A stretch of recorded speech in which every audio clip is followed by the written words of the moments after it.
Hello and welcome to Koller Commentary. In this episode, we continue our conversation with Andrew, an Enneagram Type 9, and Sarah, an Enneagram Type 3, as they share how they've used the Enneagram to come together to effectively lead in their house church, navigate family dynamics with relatives, and share advice on marrying someone of the other type, along with fun anecdotes in between. There has been so much insight, which you can clearly tell from my mms and Wanhee's chuckles as we resonate and were mind blown with various revelations. We encourage you to jot down some questions you might have about the Enneagram as you listen, because we definitely want to invite the Chaws back for a general Q&A at the end of our series. Enjoy! Um, well, I feel like you guys shared a lot. From hearing, I would say, well, one, when I first heard y'all talk, I was like, oh man, it must be so difficult to be in the same triad, right? But now I'm like, it's like the perfect match. You guys like complement each other. Which one do you guys think? Probably a mix of both. Yeah. Well, now you have to believe the latter because, you ride or die for life. Of So. course. But I think especially when I go into that stress number of like being a 9, it's helped me just understand him more. I'm like, oh, that's why Andrew is the way that he is. And that's why he just lays around in bed and doesn't do anything when there's a million things to do. Cause I think he mentioned it earlier, but it was like a huge cause for fights in our marriage, like within the first couple years. Yeah. And I guess just another thing to just get out there is just because you know the Enneagram and you know yourself doesn't necessarily mean you can avoid any of this. Right. Yeah. Like when Sarah is in her stress number or I'm in my stress number, I would say like at least half the time or much of the time, like the other one of us will tell them like very like upfront, like, hey, like you seem like you're stressed or unhealthy, right? But just knowing it doesn't really like get you out of it, right? You still have to like do things or work through it. Like one example is like when I see Sarah being super lazy and stuff like that and like just doing nothing, I'll encourage her like, hey, like let's get out and do something, or like we should go exercise together. Because I know like she'll feel way better, but she always refuses. She's like, no, I don't want to. I'm too busy or whatever, right? And so well, now you know how I feel all the time. Well, who knows? We'll see. So like, it's so hard to pull her out of it like forcefully. Like she has to get to it like mostly herself, right? We can like kind of be there to help in certain ways, but we can't just tell them something or other. And like, eventually, when she does work out, every single time, guaranteed, she's like, wow, I feel great. That was amazing. Like, why didn't I do this sooner? Blah, blah, blah. And I'm like, because I told you like many times. But yeah, it's not just like a knowledge translates instantly to like being healthier. Yeah. It's still a process. So like, I'm just saying that just so people aren't like unrealistically expecting like, right. Oh, I know my Enneagram number, so now I'm going to be perfect. Yeah. Right. So yeah.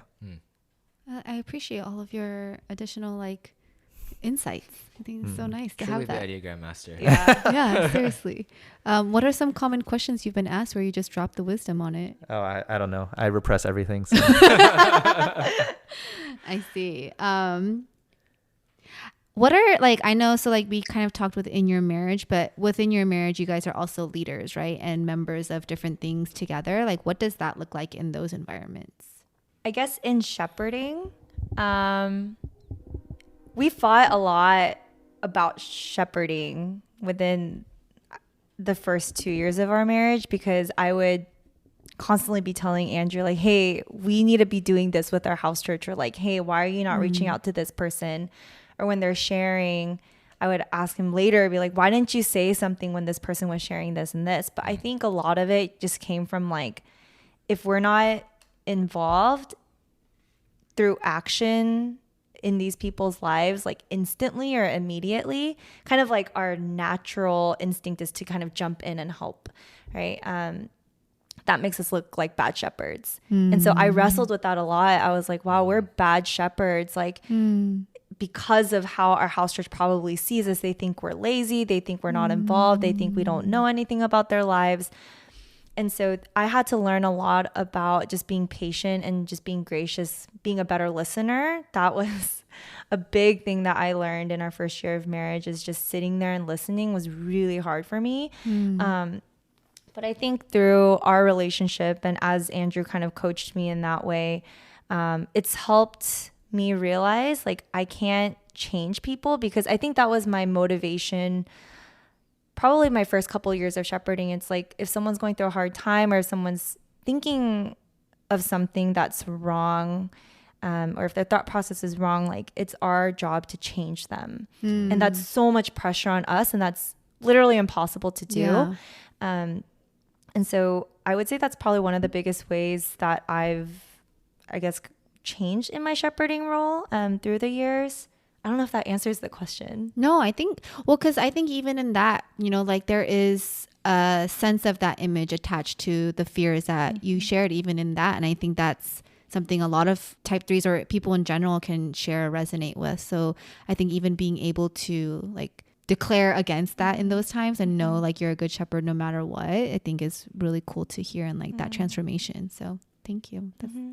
Well, I guess going off of that, not fully answering your question, but That's fine. like one analogy is our leadership styles. Yeah. Just to describe it is, I did hear like one of the shepherd lessons we had before was like, is your leadership style like a Moses or a Paul? And Moses is very like, everyone, let's go together. Like, let's everyone get to the promised land together, right? And let's all do things together. And he didn't like want to lead, but he was still like a great leader, right?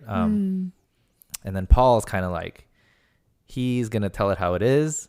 Like, if you're like wrong, he's just going to be like, you're wrong. And he's going to like write all these letters and tell people what they need to do. That's so crazy. Like now. how- I've never looked up how they can Enneagrams be- for Bible. be better and things like that, right? And so when we went through that workshop, it was like, obviously, like I'm a Moses and she's a Paul, which I'm pretty sure, I always knew I was a Moses, like as a 9 especially. So that's why I wanted to find like a Paul Aww. to like partner with, so that I'm the only one that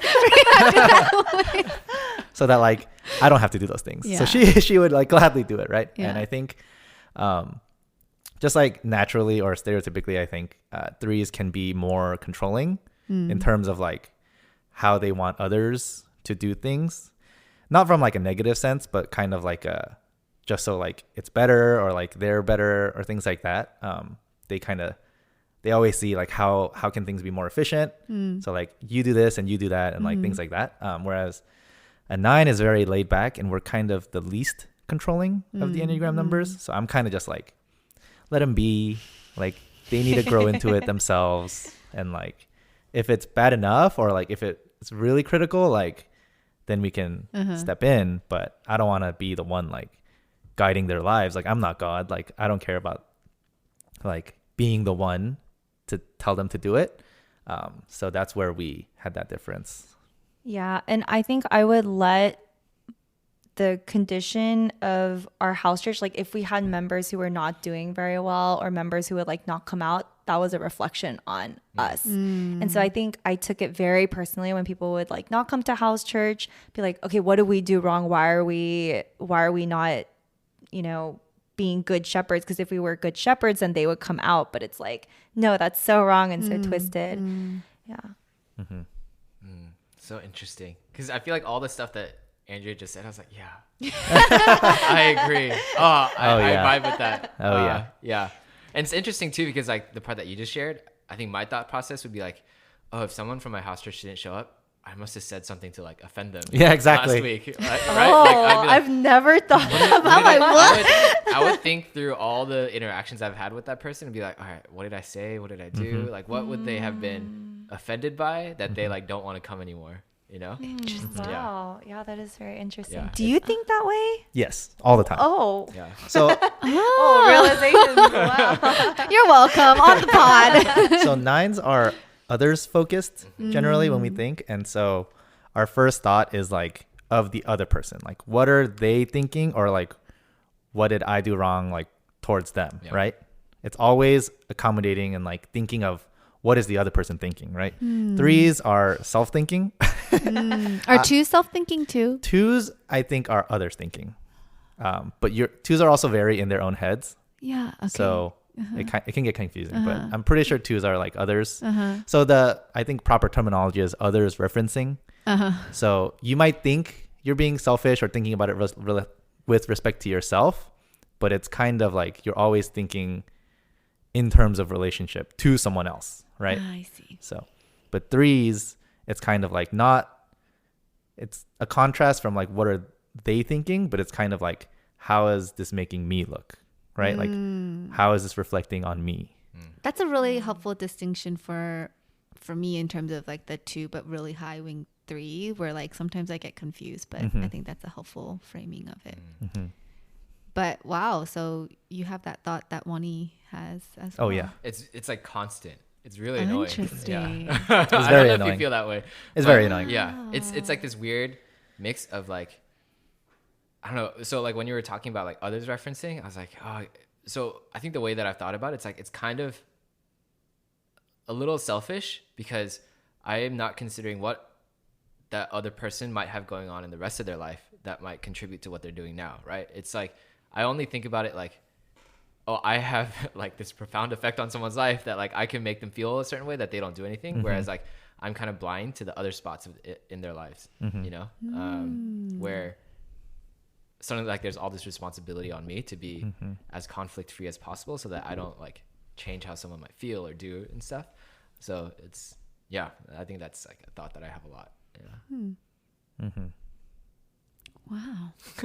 Yeah, wow. Yeah. Well, especially because you were a shepherd before and then with. Yeah, I think we started shepherding around the same time, actually. That's I probably why was you were first. wondering why he was chosen. I was first. Make the record clear. Andrew was first. I was To definitely clarify first. on live.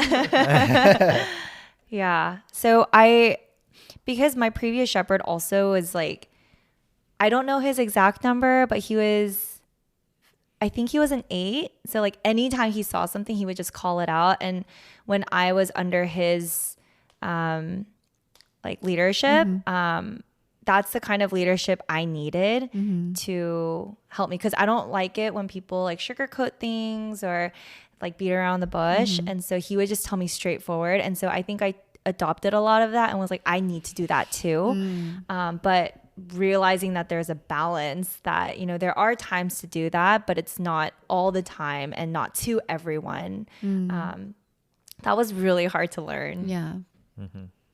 What would your sheep say about you guys as a couple? Oh, as a couple. Or I don't know, but well, I'm sure. Should we bring them on? What did you think? I know. Let's call them up right now. They would say so many nice things. Of course. I feel like, I mean, All the time. I feel like I learned even a little at one of the HOPs where Iris and then Debbie came up and like talked, and I was like, wow, they must be such great people. This was like a year ago, maybe, or longer. I'm not sure, but I was like, wow. So that whole time I was thinking like, they better not go up. And I'm sure like Sarah was thinking like, oh, it'd be so nice if they went up. So that's a little bit of the difference. That's like a true helpful like representation too. That's all. But at the end, you guys were both touched by their Of course. words. Yeah, Of course. very touched. Thank you, Iris and Debbie, for sharing. Wow. My question ultimately is, as a couple with your Enneagrams, what strengths do you think that ends up bringing? Because, you know, it could be different apart, and we know those strengths through the types that are overviewed, but together, like, what does that look like? So this is like, I guess, just a natural segue from all the things we already talked about. Yeah. But because we're opposites in so many ways, we do balance each other out, and we excel in different ways. Whereas like I'm more in my head and I'm more like thoughtful of just like things people might not usually think about. Sarah's more like thoughtful in her own way, where she's kind of like, we have to do all these things, right? And so there's kind of both of those are being advocated for, where like we're actually trying to do things because Sarah's aware of like, oh, like they might like this, or we need to do this. And I'm like, oh, we should think about this and we should think about that. And so I feel like that covers a lot of bases. Yeah, like true thoughtfulness in action. Blessing to the people that's receiving it. Yeah, that's when things are going well, right? And so, but also like when things are like harder issues come up, we do have like different perspectives where we can talk it out and we can be like, what should we do? And then like, no matter what we end up doing, whether it's right or wrong, at least we kind of think through most of the options. Yeah. Because like either of us alone might not have, like, I would probably just like avoid like the harder things to do and like things I don't want to do and stuff like that more. And if she was alone, she would probably like not consider a lot of things or perspectives and kind of maybe make it worse in some ways or stuff like that too. But when we're together, we can kind of like look at all the perspectives, which is kind of what I bring. And then like her, she can like kind of like do all the things, or like what do we actually have to do? Like keep an eye on like what people need. And when you asked earlier, like one of the positive traits of threes is like, I don't know if they even know it, but they're supposed to be like very in tune with like what people need or want or like are looking for. And so that's kind of what makes them good at like shape-shifting into like these different like how people see me and things like that. It's because they're in tune with what people want to see. And so they kind of like make themselves into like what people want.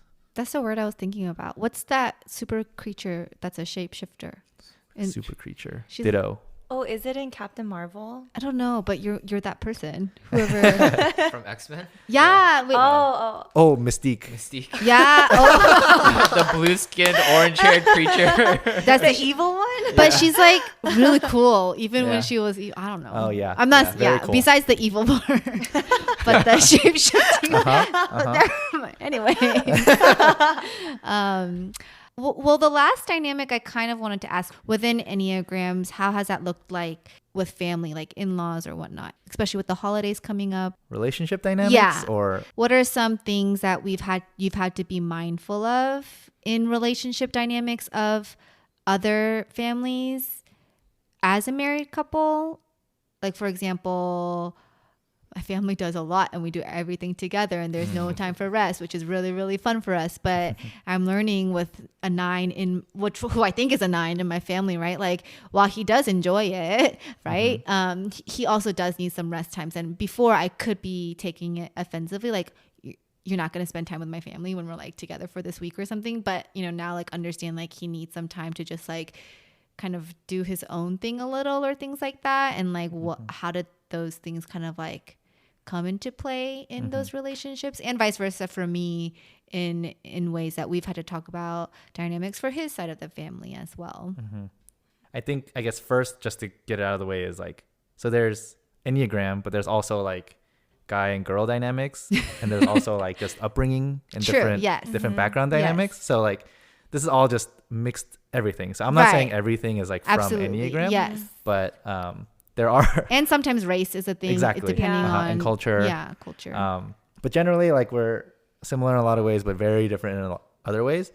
So I think, I guess one example is like, I'm much more like laid back and don't really care about optics in front of in-laws as much. So like, I distinctly remember Sarah's mom one time was like, oh yeah, like Andrew just comes over sometimes and he just makes himself at home and he like lays on the couch doing nothing. Lays on the floor, like next to my parents' like dining table. Yeah, I'm pretty much just like at home, and I don't so comfortable. I don't like care. Like I'm like too comfortable, I guess, Whereas like Sarah would be the opposite, where she's like hyper focused on it. She's like, oh no, like, are we gonna look bad if we like don't do this or this or this for your family or for my family and things like that. And a lot of that is like husband-wife dynamics too, like pressure-wise. Yeah. But I think like half of it at least is Enneagram. Yeah. So yeah. Even when like when I go to like her in-laws, like she'll be the one to tell me like their expectations and things like that, and I'll be like why? You mean your in-laws, not my in-laws? Well, yeah, either, both, I think. Yeah. So like my family. Even when you're going to your own parents' house, she'll be like, these are your expectations Yeah, from them. in both cases. Oh, okay, yeah, Your yeah, parents yeah. and her parents. Yes, in both cases. That's so funny. Right. Whereas like I wouldn't like feel the okay. Okay, this is kind of hard to say in like generalized terms. Yeah. So obviously like I don't mind like pretty much whatever like family wise, like whatever we do or whatever we have to do like time wise and like space wise. Like you mentioned like your husband needs like a break sometimes, right? Yeah, I don't really know if that was a good example, but yeah. Okay, I mean because I was gonna say like I don't really like need a break Yeah. sometimes, but for me I don't have like a strict boundary really. I just kind of go with it until it's too much. Yeah, yeah, that's better. And then it kind of like catches up and it's Yeah, like okay yeah, now it's yeah, too yeah, much, yeah, right? yeah.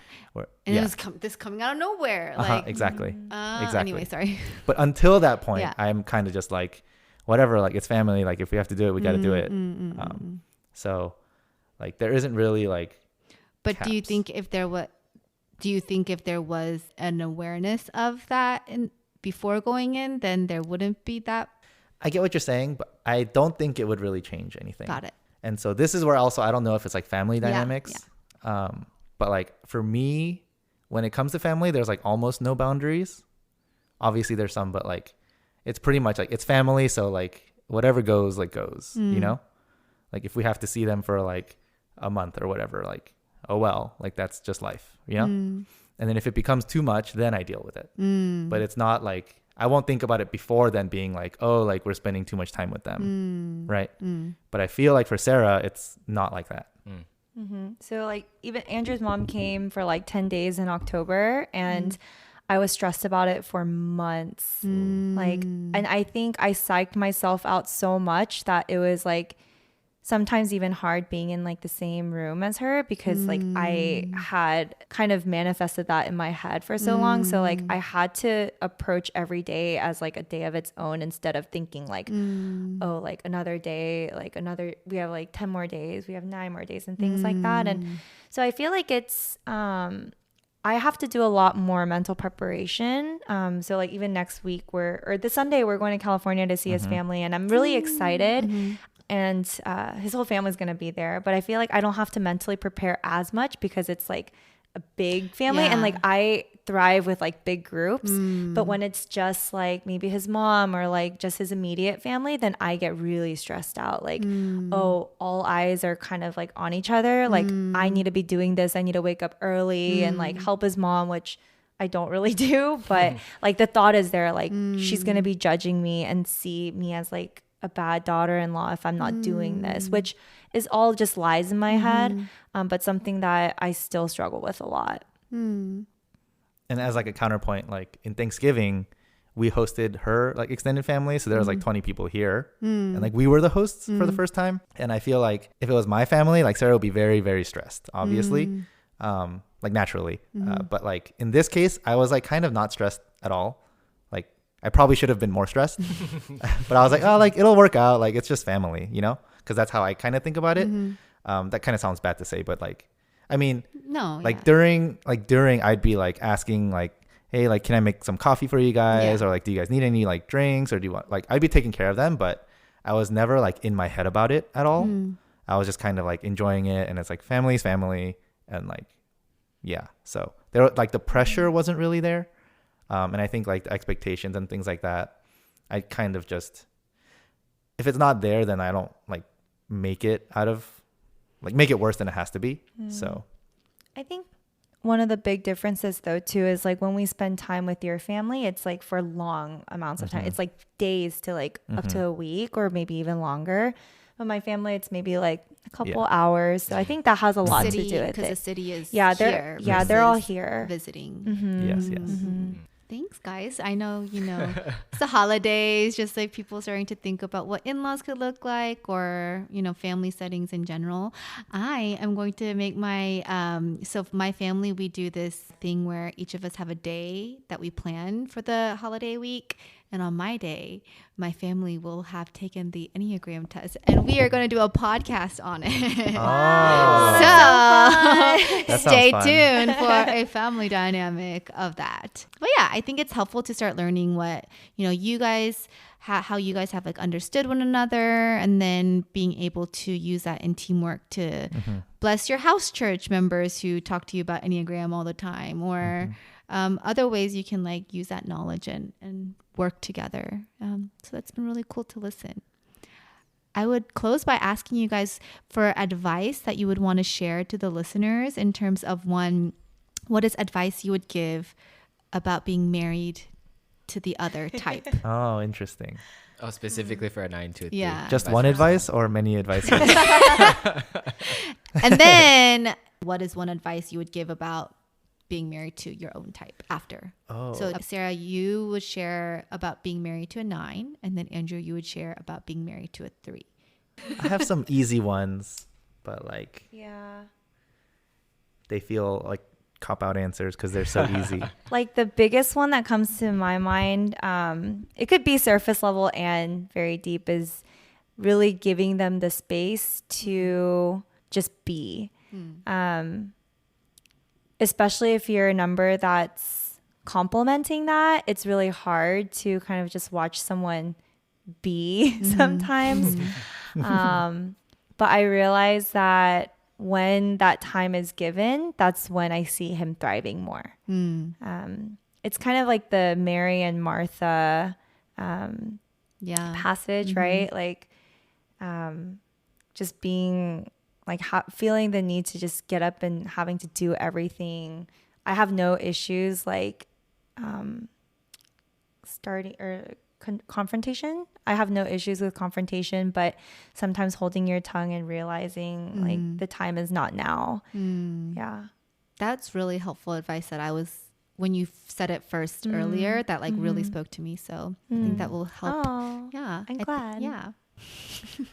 So I guess just to start, I think any 3, or pretty much anyone, but mostly 3s, will appreciate like compliments.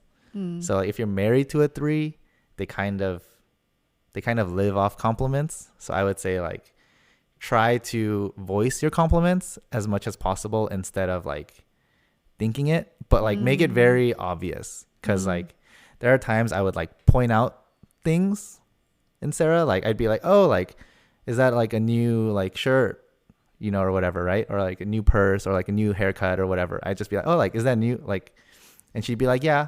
But then like a week later, she'd be like, you didn't even compliment my haircut. And I'd be like, I pointed it out. I noticed it. And I like specifically pointed it out. But she's like, you didn't compliment it though.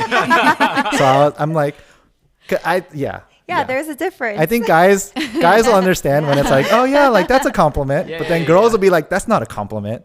Or maybe not. Maybe it's just Sarah. But No, I got you. Yeah. It's like so I understand. Yeah. So like I think especially for 3s, they kind of like it sounds superficial, but it's really not, because we all need encouragement. So like I think 3s really thrive on it when you are pointing out things you already notice, right? That's like positive.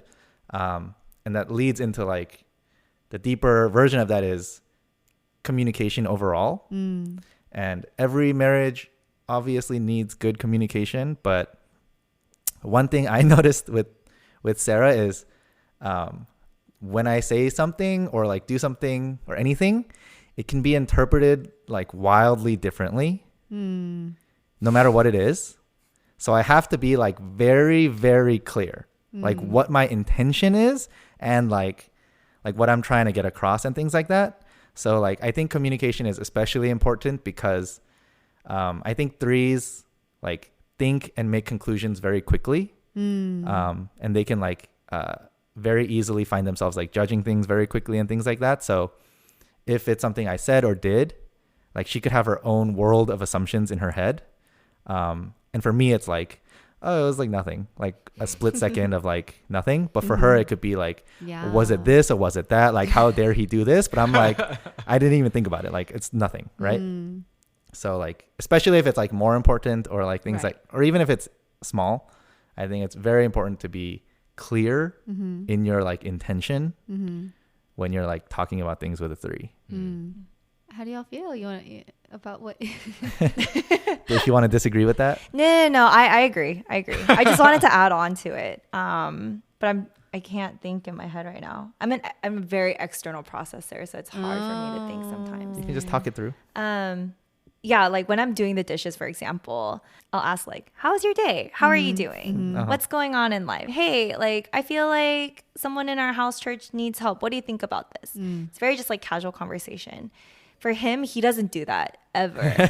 For him, it's like, we need to sit down and talk through, how was your day? And like, let's have a conversation about it.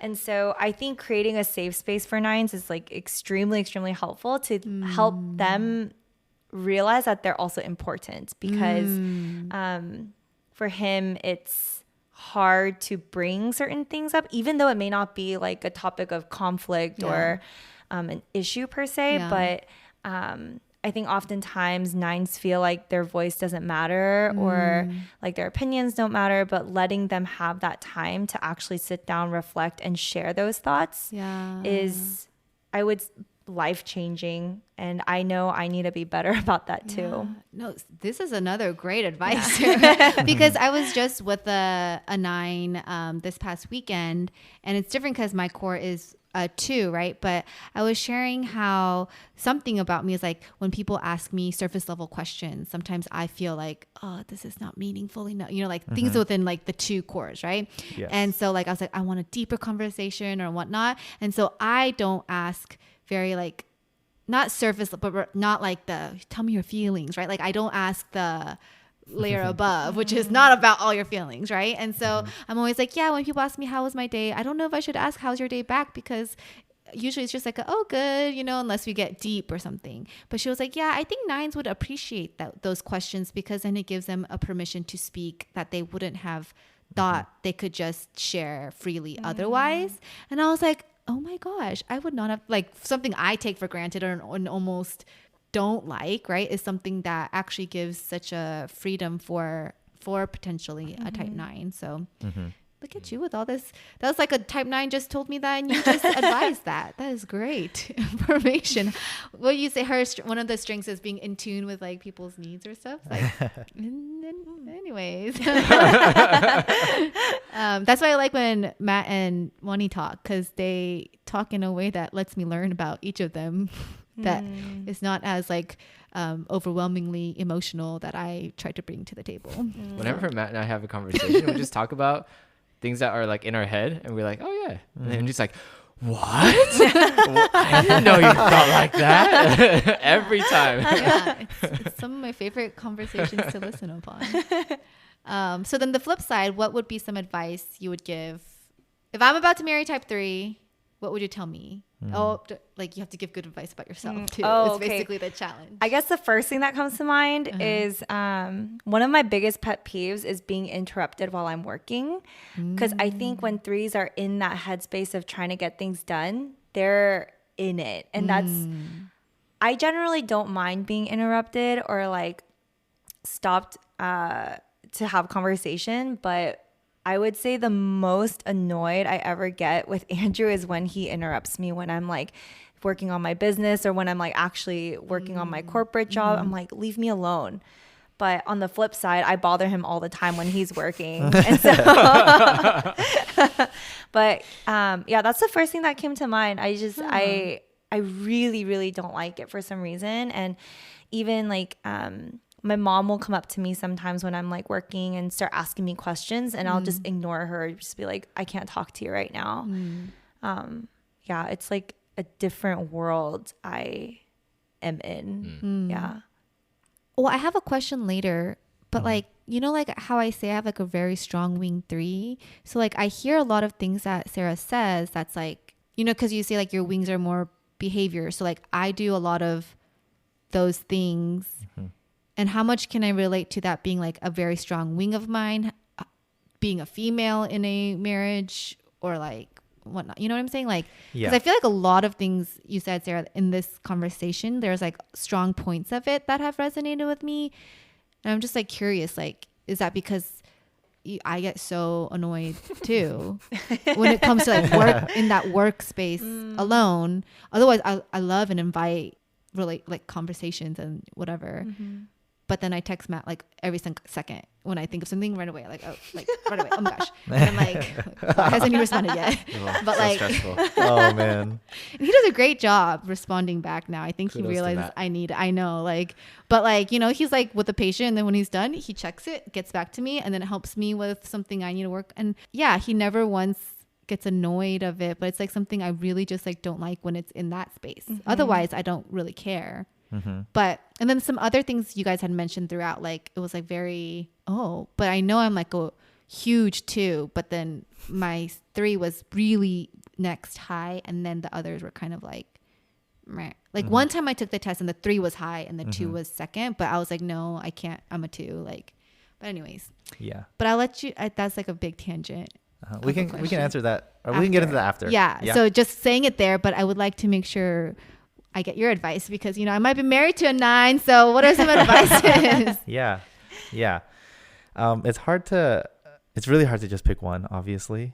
But I just want to, I have, it's been on my mind since Sarah talked about it, but the thing with like, when she gave advice for 9s to like give them space in that conversation, I just wanted to say like, it's the 9s like core, one of the 9 core like messages that they've heard growing up is that like they don't really matter, or their opinion doesn't really matter.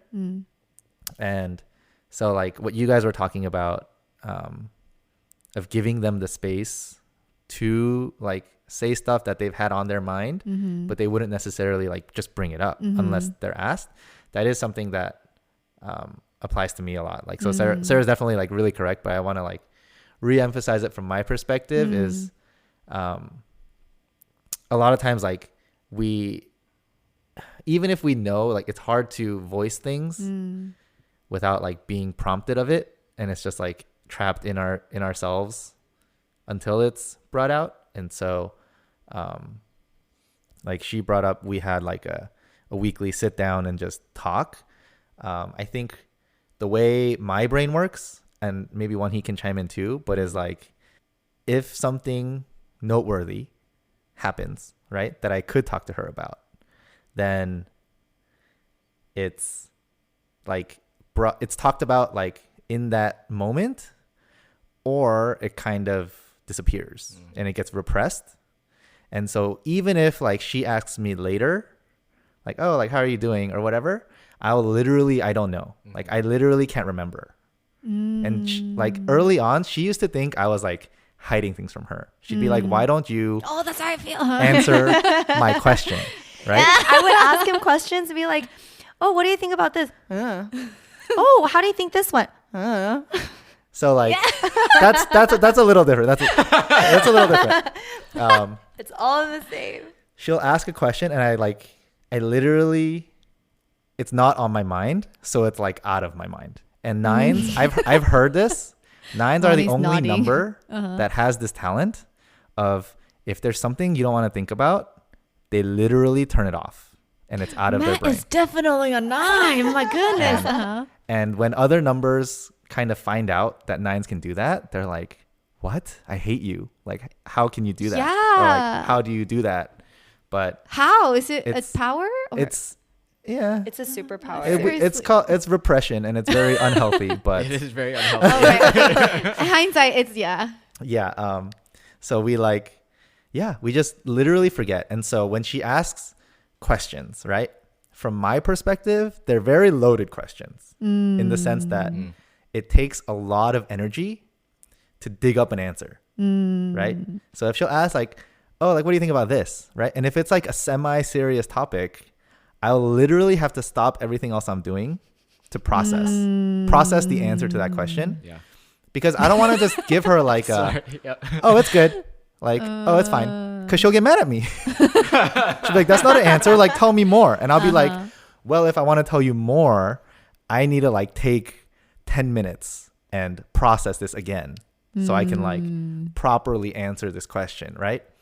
But frequently when she's asking me these questions, we're like in the middle of doing different things. Like we tell this story a lot, but like I'll be like sitting at the table like eating something, and she'll be literally doing the dishes, and she'll ask me a question. Mid question, she'll walk into the other room still asking me the question. 2 doors down. And she comes back, finishes her sentence, and I just look at her. I'm like, you seriously expect me to answer you right now? And she's like, what? I'm doing the laundry and the dishes, and I want to know your deepest thoughts. And I'm like, life doesn't work like that. For me, it's like, either we have a deep conversation or we have a superficial conversation. Oh my gosh, that's so interesting. That's right? really helpful. Yeah. And Wani's also yupping that. That's really helpful. So Yeah. Because it takes a lot of effort to like, you got to first figure out what they're talking about. And then you have to figure out, oh, what did I feel in that moment? And then how do I describe how I felt in that moment? All while considering, how am I going to do this in a way that doesn't make the other person feel bad? Yeah, I was going to add that part because yes. when not often, but the times Matt has done that, like sometimes I've been super thankful. Thank you so much for like criticizing me, because I actually appreciate the criticism more than it's fine, you know? And he would feel so like encouraged that he would come again in a week. Oh, I have another one. Okay, sure, that's fine. But other times, like, you know, my response isn't always, thank you for doing that. You know, sometimes I'm like, what? Right? And so then I'm scaring him from coming to me, because then it, you know, that the tension part or like whatever that nines could fear, right? Like, so then it's like, then when he doesn't want to process and think and then come, because then my response is, right, like you said, the last part is that you have to say it in a way that doesn't hurt the other person, which not that it's your fault for hurting. Sometimes I'm a bad receiver, right? But then like all those layers to a simple process thought, which is like not simple. There's no such thing as a simple. It's so complicated. so simple. So complicated. So that's actually a really good point that I wanted to touch on earlier. Yeah. First of all, there's no simple question, right? No, What, there's a quick so thing is many like, simple I think in questions. general, nines are usually very intentional when like in a lot of ways. yeah, So like, that's just like a thing to keep Yeah. in mind on the back of your head. yeah, But yeah. with the whole like tension focus, relationally focused thing, it is very mentally draining. And like Yeah. people don't necessarily realize that Yeah. up front, but nines, I feel like no. And so that's part of why a 9 can be seen as lazy, is because like if they're asked something or asked to do something, at least for me, I kind of like tally up how much effort it's going to take. And typically for me, it takes more effort than like other people, because like it's so stressful mentally, right? Because I have to like accommodate and like consider all these things. And like other numbers besides nines are also like overthinkers. So Right. like they Right. also, but for me, it's like very draining. Not like immediately, but over time it gets very draining. And this goes back to what you were saying earlier when you said your husband like was taking a nap after your fight, and you're like, Yeah. how dare you? Yeah. Right? That's the instant I knew he was a 9. Right? That's one So, of so our friend's dad's a 9. Debbie's dad, and Okay. he's a pastor. And so like during COVID, like the beginning of COVID, there was one hilarious moment where he was like planning like, what is the church's response to COVID? Like, how am I gonna, like, there's no right answer. Yeah, That's not but it's a huge thing. That's not a Yeah. like easy job. Like right. no one envies that, right? Yeah. But he had to make the decision, right? Right. And Debbie was obviously like at home with her dad, and so she was like, yeah, he's been thinking about it for hours and hours, right? And I'd be like, oh, that's funny. And then she'd be like, now he's napping. Oh yeah, that sounds about right. It's like so stressful that like that's so you have to nap interesting. to recover. Yeah. So, and it does help that we can like push things out of our brain when we need to. Yeah. And I think we like, it's a coping mechanism because it's like too much to handle. Yeah. And like all the just mental and the pressure and everything. If it is too much, then we'll just table it, shelve it. But the problem is if it never comes back, then it like becomes bottled up. Yeah. But sometimes like we don't really remember later to like bring it back because we've already tabled it. So it helps when like someone asks you and you're like, oh yeah, like I do have to process this. Yeah, that's why the weekly times together were so helpful because it forced him every week to kind of reflect on the previous week of what was going on in his mind. Oof, that sounds tiring, man. And then, one last thing, like just to add it to the end. This end is going of to this be process. one of Andrew's podcast links. Yeah. So just to end of that process, Yeah. right? After it's tabled and all these things, and then someone's asked you a question, I think we're also very sensitive to like, is it the right time, right? And that ties into like intentional versus like sit down, but like the sit down weekly where we're just talking and processing, that helps a lot because I know I have the time to get into and process whatever I need to. It's not even only about being asked, but also has to be like the time is there and the space is there, like you guys were both saying. Because like I think we're just sensitive to like if it doesn't feel like a safe space, then we'd rather just keep it bottled up because like nothing good's going to come out. If we go through it again, it's not going to be fully processed. So that's why we need that extra space, even though it sounds kind of like, I don't know, a lot, but it is a lot. That makes a lot of sense. Wow. Yeah. I just feel like I got a mind explosion of understanding. Surprise. This was all tips and tricks for Eunjee. That's why we're here. How much do I owe you guys for therapy right now? Didn't we have a question that we were supposed many to get that back I to? know. I have many still tabled. I might have. We've shelved it. Might have forgotten it already. So. Well, the question was, because I don't forget anything, but we don't have to talk about it. Oh, I remember. It was about like the extent of the wing, like a high dominant wing. Yes. In the like, I resonate with so much what Sarah said, but it's not my core or my type is 2, but it's high 3, and a couple of times I've taken and it was a 3-2, but I knew by then I was a 2-3. So I don't know. It's just like wondering. Yeah. So I guess there's multiple angles, but I guess the first one is from like a high purpose of the Enneagram perspective. Just in like the most high sense you could think of, like the purpose is so that we realize what our natural tendencies are, but all 9 numbers, like there's no number that's better or worse than the others. Right. And there's no number that's perfect. Right. And so the goal of the Enneagram is when you do learn enough about all the numbers, then you can like consciously choose and decide which, I guess, personality type you use to like tackle a problem, right? Like just because you are a 2 doesn't mean you have to behave like a 2 or react like a 2 or think like a 2, but that's what you naturally tend to do as like how you grew up. Right. So like the goal is, even if you're a 2, like maybe like a 7 or a 9 or whatever number might have a better response to this particular situation. At least you can consider how each type would respond, and you can like make a conscious choice. Like, I think this is the best way to respond to this. And like, if you extrapolate that to like unreasonable levels, then it's like we all like want to take the best parts of every number for every situation, which is impossible, but like that's the goal, right? So just because like Sarah says like one trait is like 3, like common to 3s, doesn't mean like if you're a 2, like it's not like you won't feel that or you will feel that kind of thing. It's kind of, we all are like little parts of all the numbers. Just how we've learned.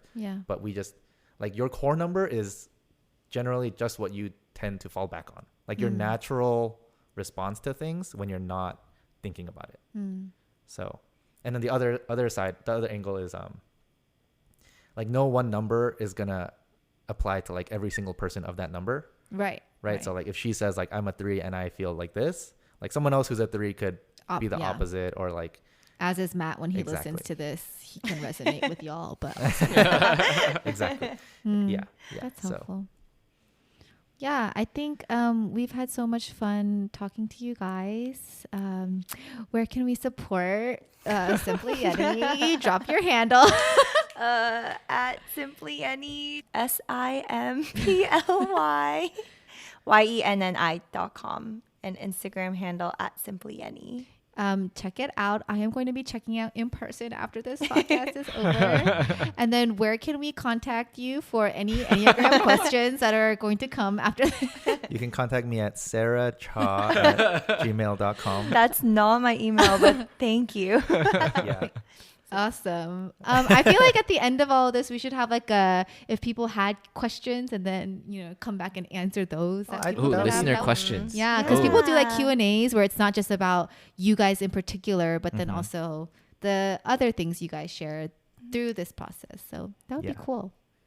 It's very helpful. Yeah. The only thing I felt this entire conversation was like, man, I did not know Andrew and I were so similar. Yeah, that's crazy. Yeah. But Man. yeah, I think every time I have conversations like this, I'm like, oh yes, someone finally understands. Yeah, I feel like I understand you too, even more. Yeah. But yeah, thankful for the conversation. Thankful for you guys and hosting us in your beautiful, beautiful home. Yeah, I wish you guys could see. This is a great home. Yeah.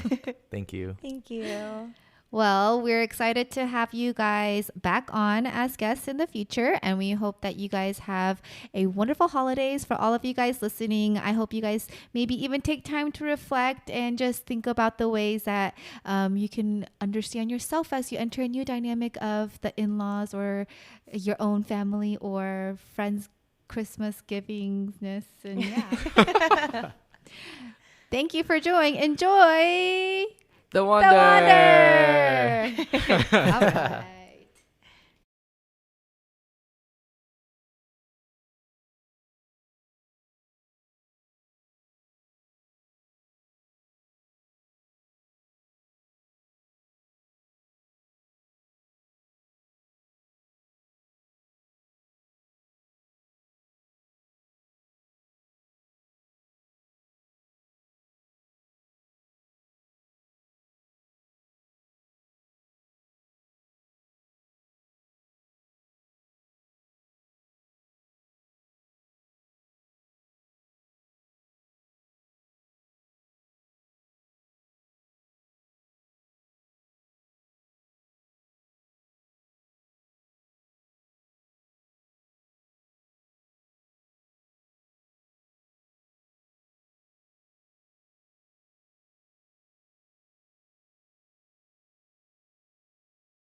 right.